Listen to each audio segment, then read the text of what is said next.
to dig a little bit deeper into these diversifications and these transitions and adding and experimenting. Like, I know sometimes it can be scary and it can also be something overwhelming, or maybe you're just not a risk taker. But what are some of the tools that you use? Like, how do you know this is something I want to try? Or, what is your process of getting to that point? Yeah.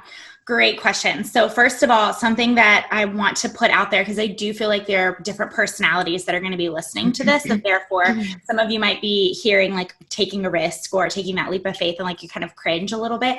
I'm a big risk taker.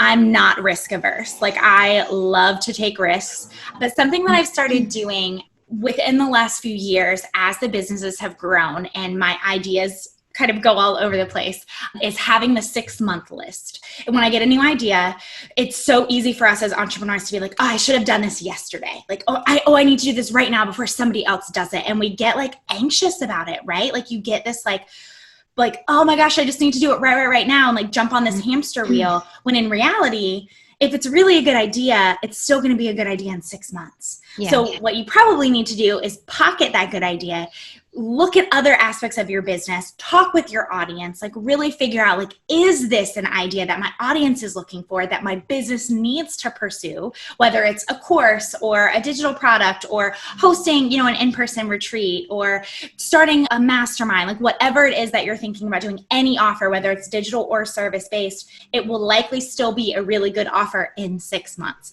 So pocketing that, really starting to understand, is your audience looking for that idea? You will likely be able to take that risk and know that the chance of it actually panning out is more probable than if you took the risk next week and didn't do some of that back end before diving into it. I love that. So pocketing it for 6 months and then using those 6 months to do market research, to feel your audience out, to see if your ideal client really is wanting this, or if you're adding a whole nother new client to your list or bucket list, or, women go through that a lot. Like, we hold ourselves back because of our mindset. We think we're inadequate. It doesn't matter how educated you are. You can be like, I feel inadequate. I feel incapable. I feel all these crazy feelings that are not true. Yeah. How do you get yourself out of that black hole of nonsense? Yes, that's a good question. Okay. So for me personally, typically I have to sit in the black hole for a hot second before I can get out of the black hole. If I just keep pushing it to the side, it's going to come back at me so strong and forceful that it's like really going to knock me on my butt. But if I stop and almost accept it, respond to it face to face and say, yeah, okay, I feel inadequate. But you know what? Regardless of whether or not I feel inadequate, I'm still going to do it. I'm still going to try. And I have to almost look that fear in the eye, or look that imposter syndrome in the eye first, and then be able to keep charging forward. I love that. I love that so much, because it's so true. I think looking fear in the eye and hitting it head on is literally the only way to conquer it, because it's always going to chase after you then. Right. And, today you might feel imposter syndrome for one thing, tomorrow it might be for another thing. But when you've already overcome it once, you can overcome it again. Yes, absolutely. And I think that's wonderful. It's such a great piece of advice, and something that maybe a lot of people learn later on in their, journey as an entrepreneur. But if you can actually tackle that in the beginning, it's incredible. And it gives you so much more strength to do what you're doing. Right. So with that being said, though, are there any pieces of advice that you wish you had known when you first started as an entrepreneur that you could now share with other entrepreneurs? Advice that I would share. Okay, so two things that I can think about, first and foremost. Number one, trust your gut. My gut has typically never steered me wrong. I feel like we can sometimes allow too many voices into our business, especially right now, because education is everywhere, right? Mm-hmm. It's all over Instastory, it's all over Instagram, it's all over blogs and YouTube and Facebook and podcasts, and it's everywhere. And that can be such a blessing, but sometimes I feel like it can cloud our own personal judgment. And we might say, oh, well, Kat says I should do this. Deirdre says I should do this. Caitlin says I should do this. Megan says, like, just stop and like trust your gut. You know your passions and your strengths. You know your audience. You know your offers, right? Way better than anybody else. So just trust your gut. So that's first and foremost, trust your gut.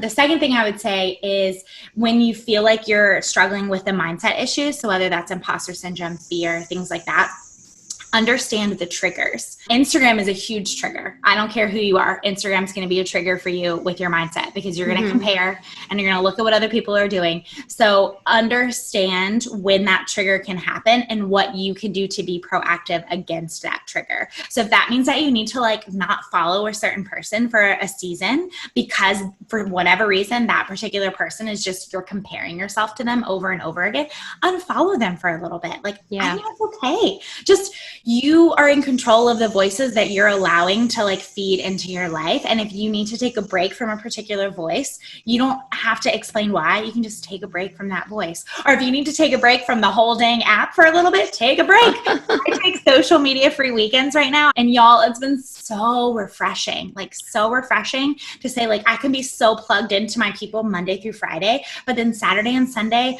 I can just breathe. And I don't have to be like on the scroll, or I don't have to be like Insta-storing everything my son does, like running around. Like, that's cute, but like, it's okay. Just like, let me have a break and like enjoy life. So just know your triggers and don't be afraid to advocate those for yourself. How important is your mindset in the brand that you're creating?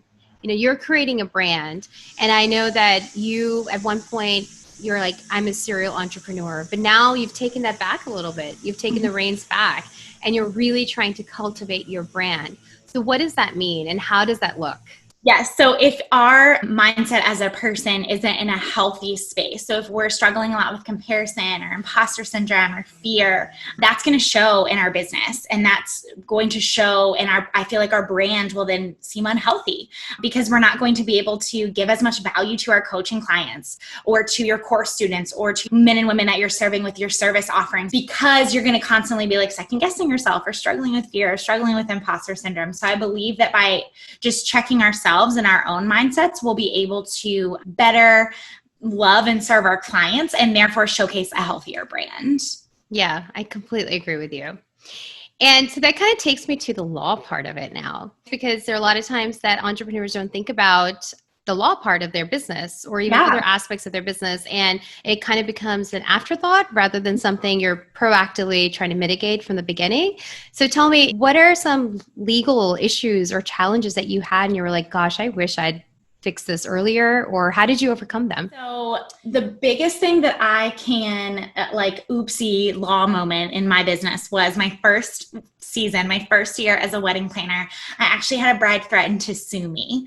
Now, thankfully, I can like literally laugh about it because it was a very laughable situation. But obviously at the time it was not laughable. Like it was very stressful. And there was just a lot of anxiety around that situation. And there were a lot of things that I did as a business and as a wedding professional that I shouldn't have done that I feel like led to her threatening that. Whereas if I had been more proactive on the legal side of things, that wouldn't have even been a thought in her mind.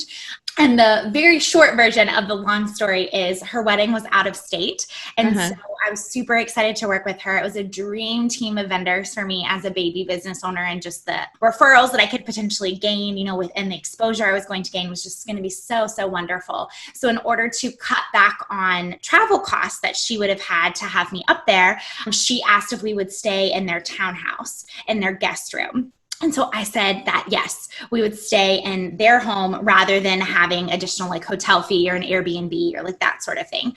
And the night of the wedding, she's like enjoying her wedding night. We were locked out of the house. Code was not working. Like it was a mess. And so we literally had to break into the house because everything like that we owned was in the house. Like we didn't have to like go to the hotel room. Like it was like a weird fluke of a situation where even like credit cards were in the house. Like we had no way to even go to a hotel for the evening and then come back. It was awful.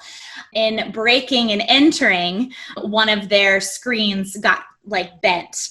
And so that was where it then came to us afterward, like, well, we would like to sue you because you broke into our home and you broke the screen on our home in trying to get back into our house. So at the time felt very, very, very serious, right? Whenever somebody uses that word in your business, it's very serious. Thankfully, we were able to resolve things after the fact. We were able to pay for the screen that was cracked, try to resolve it as best as we could. But it was a lesson learned for me to make sure that like I have accommodations are written and very clear in my contract, and that even if I want to save a client money, I can't do that. Like I need to have my own accommodations and I need to enforce that versus going about it the way that we went about it. Yeah. Yeah. The S word. I love that. So that's a scary word. That is a scary word.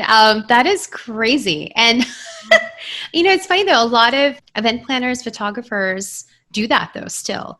And so that's something I do advise my clients, like it's better to kind of do your own thing, at least where you're staying and living, because you just don't know. And you also don't want to be kind of, controlled here. You can go here, you can't do that. And because that's your downtime too, when you're not there. So that's so important. And then how do you set boundaries? Like what are some of the ways you set boundaries? Like, do you use legal tools to set boundaries also? Or is it just, your actions? How do you set boundaries with your clients? I think both. I definitely think my contract allows me to have those clear boundaries, but let's face it, I don't think every client reads every word of the contract, So it's like, yes, I do have this backbone, right? Like if I need to reinforce something, I can copy and paste like from the contract. Like this is what it clearly says in terms of, how many sessions that they receive or when we do their venue visit or, some of those things. Mm-hmm. But I also need to reinforce the very important aspects of the contract